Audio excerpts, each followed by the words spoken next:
Bonaire's Salt Pier from Odyssey.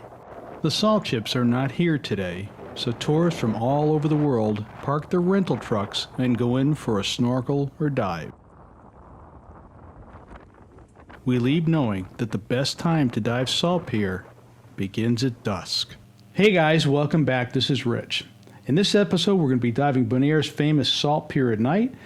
And the reason we're going to be doing this at night is because there are a lot less divers in the water and there's a lot of marine life you'll see at night that you won't see during the day. Also, your lights will bring out some amazing colors. Also, Doreen and I have a personal attachment to Salt Pier in that a number of years ago we actually volunteered with Stanapa to reattach sponges to the pier that were removed due to them having to reinforce the pilings on the pier. So they were cut off, they hit the bottom, we'd pick them back up and they reattach them with fishing line. And we're going to see where these were reattached to the pier and how they actually adhered and are growing again. In the description, we will have a link to that particular video that talks about how we actually reattach those to the pier. Now also, we're going to be seeing some really cool things. We're going to be seeing a real light show in that, we're going to have squid that chromatophores are firing off at night and they emit beautiful colors. We're also going to see some bioluminescence from a comb jellyfish that's floating in the water column. You just can't look at the bottom. There's a lot of stuff growing living in the water all around the rig, and you have to pay attention to it. We're also going to be going and looking at things such as tarpon. Tarpon love our lights because we actually will illuminate fish that they can go and attack. It's not something we want to encourage, but as part of filming, you get to see them very active at night. We're also going to see some really cool slipper lobsters on the rig, different varieties, and we're going to see a beautiful seahorse who plays cat and mouse with me trying to film it. We're also going to meet Charlie. Charlie is the local resident buoyancy control supervisor, and you'll see what I mean by that. But there's a whole lot more, and I think you're really going to like this episode. So with that, let's go diving.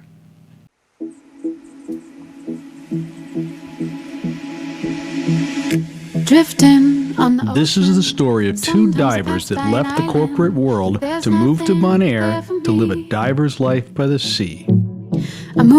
Many only dream about this life. Our hope is to inspire you through our experiences and stories so that you can live the dream too. This is a diver's life.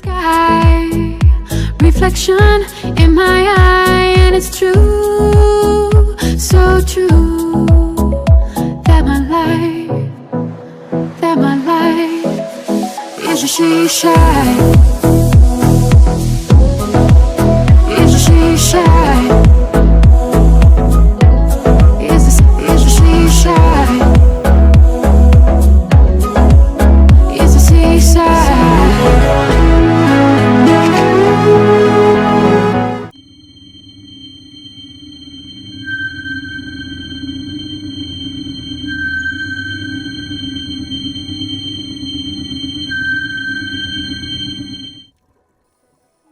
Bonaire's Salt Pier at dusk. A green sea turtle checks us out. To capture the colors, we must swim up the pilings. A large bristleworm amongst yellow tube sponges. The ambient light creates a tranquil silhouette.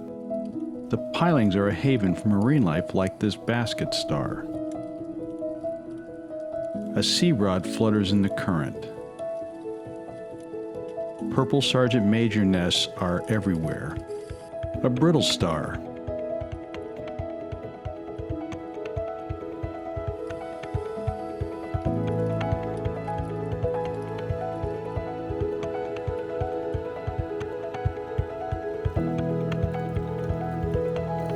You can also find vibrant colors in the water column. This squid's chromatophores turn on a light show. The colors are barely visible from below.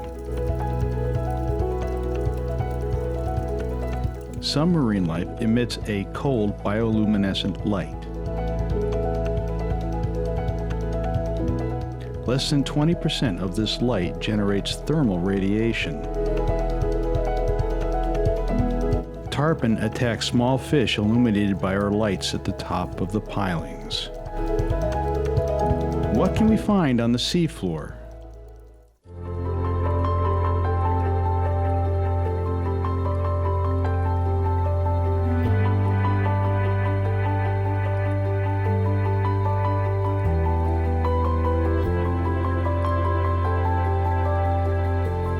A spotted trunkfish.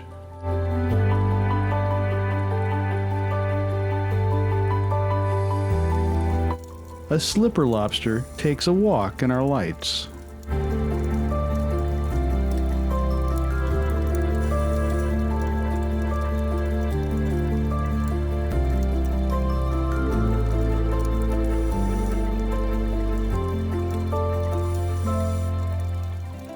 This beautiful green moray we will call Charlie swam under me during much of a dive.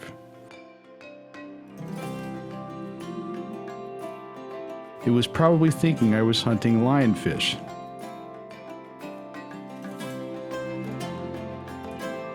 Now this is one way to enforce buoyancy control.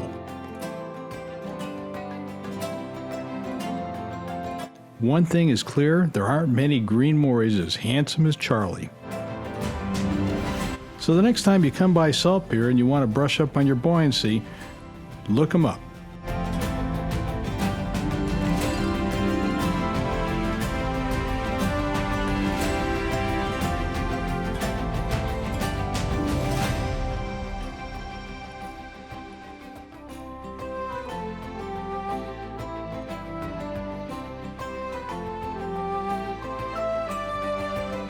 A stoplight parrotfish.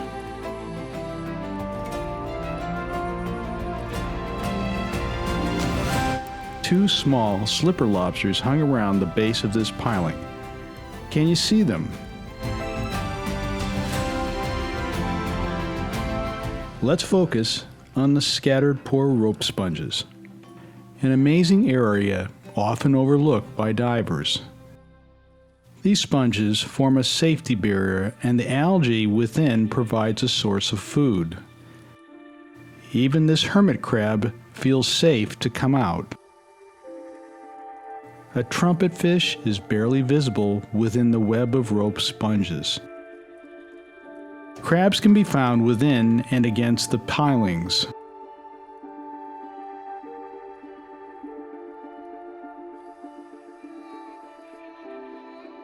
Out of the darkness, a seahorse appears within the sponges.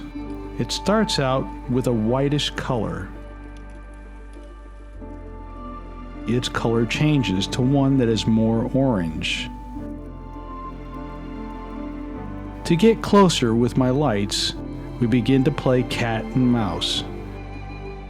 It slowly moves to evade our lights, which are quite far out.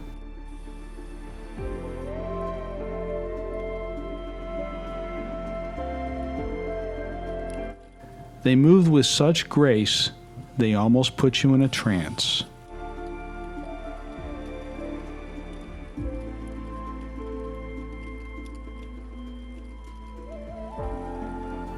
Minimize the amount of light that you shine on a creature's eyes.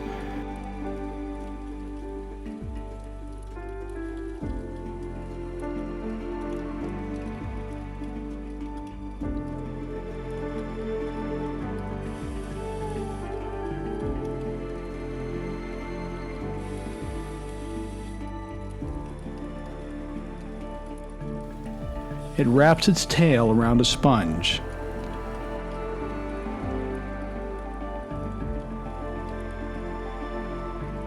I get a little closer, and off it goes.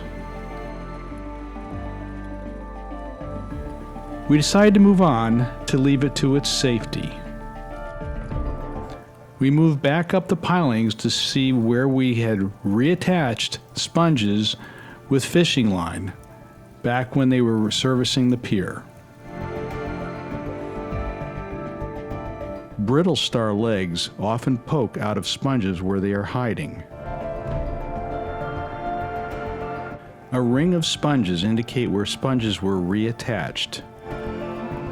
These lumps are file clams.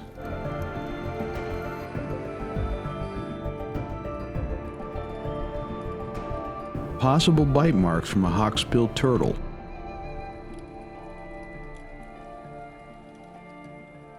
An arrowcrab struts off along the piling.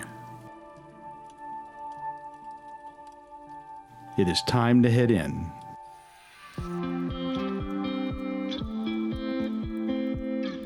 A white, long-spined sea urchin. The green sea turtles are usually very calm around divers here. Put your lights out wide and they might stay for a pose. Tarpon are starting to buzz us. Something must be attracting them in the shallows. Beautiful fire corals show up in clumps as we head farther in.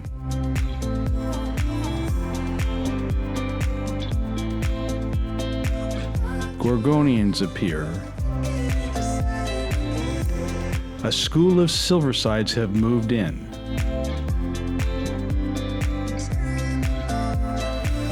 This is why we have tarpon. The tarpon start getting excited.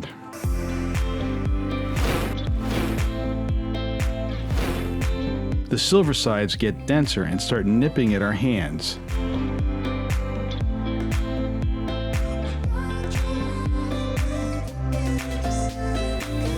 A look up shows the swarm of fish. If you enjoyed this video, please like it and hit the subscribe button and the bell.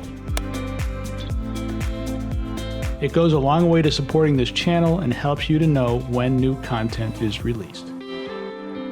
Thank you for watching.